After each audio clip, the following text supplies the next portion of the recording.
क्या कहना चाहिए? शुक्रिया अकरम साहब।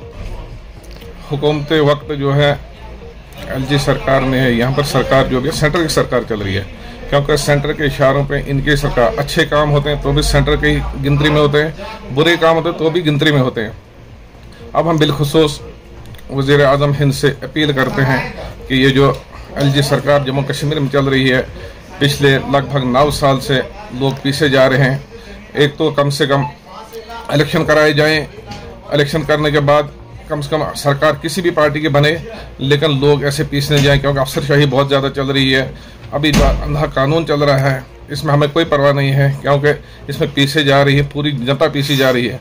लेकिन बिलखुसूस हम गवर्नर इंतजामिया से ये अपील करते हैं, अगर आपने काला कानून चलाना है तो पहले उन दिग्गज लीडरों के मकान तोड़ो, उनकी फैक्ट्रियाँ तोड़ो, उनके बड़े बड़े वे माल तोड़ो, उसके बाद आम लोग भी टूट जाएँ तो कोई परवाह नहीं, क्योंकि लोग काफ़ी परेशान है, लोगों को डेवलपमेंट नहीं दिख रही है, लोगों को रोज़गार नहीं मिल रहा है। आए रोज़ जो भी लोग रोटियां खा रहे हैं सिर्फ लोन बेस पर खा रहे हैं। मुझे नहीं लगता है कि बिलखुसूस जम्मू कश्मीर में कोई भी बंदा ऐसा होगा जिसको ऊपर बैंक का लोन नहीं होगा। जो भी रोटियां खा रहे हैं, लोग लोन से रोटियां खा रहे हैं, डेवलपमेंट ज़ीरो हो रही है। हम एलजी साहब से पुरजोर अपील करते हैं कि लोगों के लिए रोज़गार बनाइए, लोगों के लिए रोज़गार का कोई वसीला बनाइए ताकि जम्मू कश्मीर के लोग आसानी से रोटियां खाएं। लेकिन बार बार लोगों को यही तंग किया जाता, कभी मकान तोड़ने हैं, कभी और कोई इल्ज़ाम लगा। महंगाई तो आसमान छू रही है, जो तेल की बोतल 200 रुपये थी वो आज 1000 रुपये, जो सिलेंडर 500 रुपये था वो सिलेंडर 1200 रुपये है। एक तरफ से सरकार बोल रही है हाँ जी हम फ्री का राशन दे रहे हैं। अरे फ्री का राशन बंद कर दीजिए, क्योंकि लोगों को अगर वही 4 रुपये 5 रुपये किलो दे देंगे, सारे लोग रोटियां खाएंगे और गरीब भी रोटी खाएगा, अमीर भी रोटी खाएगा।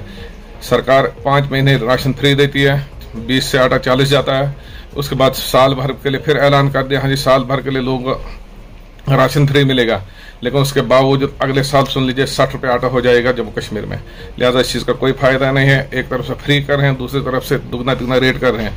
इसलिए हम सरकार से बिलखुसूस हम प्रधानमंत्री से अपील करते हैं कि जम्मू कश्मीर के लोगों से खिलवाड़ न कीजिए। लोग काफ़ी मजबूर हैं जो स्टेट लैंड पर कब्जा करना चाहते हैं, क्योंकि हमारे डिस्ट्रिक्ट डोडा में जो भी लोग हैं उनके पास 6 मरले 7 मरले का स्टेट लैंड है।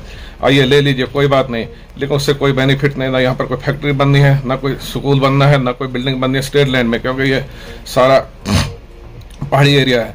अच्छा, यहाँ पर एडमिनिस्ट्रेशन काफ़ी मतलब तंग पड़ी हुई है और एडमिनिस्ट्रेशन बार बार कोशिश तो कर रही है, क्योंकि वो सरकारी मुलाजम उन्होंने तो कोशिश करनी है लोगों को हटाने की, लेकिन लोग मारे जा रहे हैं। लिहाजा हम एलजी इंतजाम से अपील करते हैं, शुरुआत कीजिए, बड़े बड़े दिग्गज लीडरों के मकान तोड़िए, उनके वे माल तोड़ लीजिए, उनकी बिल्डिंगें तोड़ लीजिए, उनका जिस वक्त टूटेगा उसके बाद गरीब लोग देने के लिए तैयार हैं। आइए दिन जो भी महंगाई हो रही है हम महंगाई के लिए लड़ें, महंगाई कम होनी चाहिए, लोगों को रोज़गार वहीं से मिलेगा, महंगाई कम हो जाएगी। इसलिए हम सरकार से अपील करते हैं कि अगर इस काले कानून को वापस ना लिया जाए तो लोग सड़कों पर उतरने के लिए तैयार हैं। आपको भी लोगों ने वोट दिया, आप इस वक्त सरपंच एक पंचायत के हैं, तो अगर आने वाले वक्त में इन्होंने इस पे कोई मतलब खास नज़रसानी नहीं की, जो कानून इन्होंने नए लाए हैं, तो उस पे आपका क्या रद्द अमल होगा? देखिए, अब हर बंदा यही सोचता है कि जो स्टेट में होगा तो वही मुझे भी होगा, लेकिन हर बंदा अगर यही कहता जाएगा तो ये अंधा कानून पास करना है। इसलिए हम सरकार से अपील करते हैं अंधा कानून को वापस ले लीजिए, ताकि लोग आराम की रोटियां कहीं खाएं, क्योंकि हर बंदा इस वक्त कर्ज में मुब्तला हुआ है। मुझे नहीं लगता कोई ऐसा बंदा होगा जिसके ऊपर कर्ज नहीं पड़ा होगा सरकार का। जो भी लोग रोटियां खा रहे हैं बैंक का लोन लेकर रोटियां खा रहे हैं, लेकिन जब हिसाब लोगों को चुकाना पड़े फिर उनको पता चलेगा कि हम कितना पानी में कितना ज़मीन में है।